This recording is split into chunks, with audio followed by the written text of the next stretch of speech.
Hello, welcome back to the Weeknight Chef. I'm Aaliyah. I help you become more efficient in the kitchen so you can have incredible weeknight dinners with less effort. Today I'm going to show you a refreshing salad that's perfect for summer days when it's just too hot to cook. I'm also going to show you how to pick a watermelon, how to store it, and the best way to cut it for salad. So let's get to it. So there's three main things to look for when you're choosing a watermelon. All right, first thing, you want it to be heavy for its size. So I can't really show you that, but I guarantee you this tiny little watermelon is very heavy for its size. The second thing is you want to look for this light colored spot on the watermelon. This is where the watermelon has been laying on the ground and being allowed to ripen. So that is a good thing. You want that spot. The third thing is that when you knock it, I don't know if you can hear this, you want kind of a hollow sound. It means it's ripe and ready to go. All right, so the first thing we're going to do is peel the watermelon so we can more easily cut it into cubes.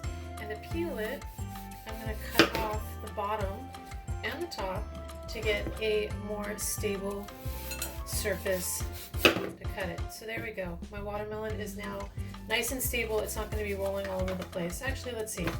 That side's a little bit better.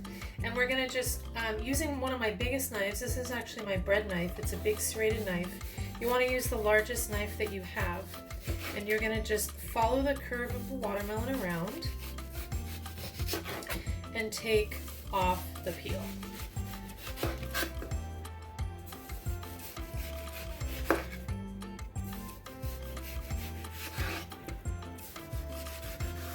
Alright, so now that I have a peeled watermelon, I'm going to go ahead and cut it into slices. And to do that, I'm going to first cut it in the center and then cut these big slices that I will then cut into cubes. So I have those, and then what I'm going to do is stack them because it's going to go faster. And I'm going to make a grid. I'll cut going one way. You can see why a big knife is really good for this. This is a tiny watermelon. And my big knife, it makes the whole job just much, much easier.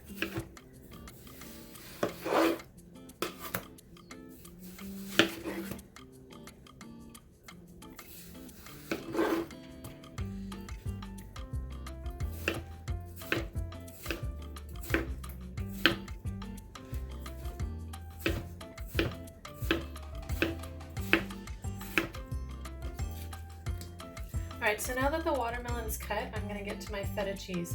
Now you can use feta cheese crumbles, but I like to cut a block of feta cheese into similar sized pieces as the watermelon. Then you can kind of get a bite that has a cube of watermelon, a cube of feta cheese, and I just think it's really delicious that way. So I'm going to cut my feta into similar sizes. If you have it already crumbled, that is totally fine. I'm going to go ahead and put it into there. Now I don't add salt to this dish for two reasons. One, the feta cheese is already very salty, as we know, and two, if I were to salt this dish, it would break down the watermelon. Salt busts the cells of vegetables and fruits, causing it to break down faster. So if I were to salt this with actual salt, it would really cause the watermelon to turn into mush, and I don't really. Now that I have the cubed watermelon and cubed feta cheese in the bowl, I'm just going to start giving it a gentle toss. We don't want to break down everything too much. I'm also going to add some lime. Lime is absolutely delicious in this. You can also put some olive oil if you want. I'm not going to today, but a very small amount of a very fruity olive oil would be a good idea. I'm also going to add mint leaves, and I just have whole mint leaves that I've picked off of the stems. I don't even bother cutting them. I just throw them in there. It's A, easier, and B, I think it's prettier. Just keeping everything light and simple. And then to plate what I do, if you're plating, you can definitely serve it like this, but I like to, make it look pretty. Put it on a plate. Looks like I could have used a little bit more feta cheese in this, but that's totally up to you, how much you like. So to plate, I go ahead and put it in a nice serving plate. See if I can get some of those pretty mint leaves on top. I'll work on that. And then to finish, this is the part I wanted to show you. I finished with a little bit of chili powder. So I have a Turkish chili powder here. It's called maraş pepper. It's also known as Aleppo pepper. And I just put a little bit of that on the top. That slight fruity heat complements this watermelon so well. And that is it. You have your watermelon mint salad. Thanks for watching. If you enjoyed this video, be sure to like it and leave a comment down below.